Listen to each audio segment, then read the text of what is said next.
শ্রী শ্রী মায়ের কথা, স্বামী মুক্তেশ্বরানন্দ মহারাজের স্মৃতিকথায় শ্রী শ্রী মা যে আমাকে কতভাবে করুণা করেছেন বলে শেষ করতে পারি না। একবার আমি তাকে এক দীর্ঘ চিঠি লিখি। আমার দীক্ষা নিয়ে কিছুই হচ্ছে না তখন তার মন্ত্র তাকে ফিরিয়ে নিতে বলেছিলাম। মায়ের উপর অভিমানবশতই আমি তখন মহারাজের কাছে বলরাম মন্দিরে থাকা সত্ত্বেও প্রায় 2-3 বছর তার কাছে যাইনি। তাতে অন্যান্য সাধু সন্ন্যাসীরা আমাকে ডেকে আমার মনের কথা চিঠিতে মাকে জানাতে বলেন। সেজন্যই মাকে আমার এই দীর্ঘ পত্র লেখা।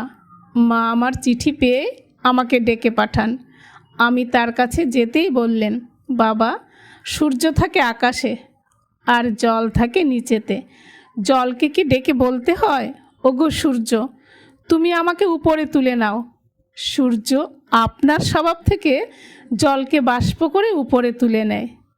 তোমাকে কিচ্ছু করতে হবে না। জয় মা।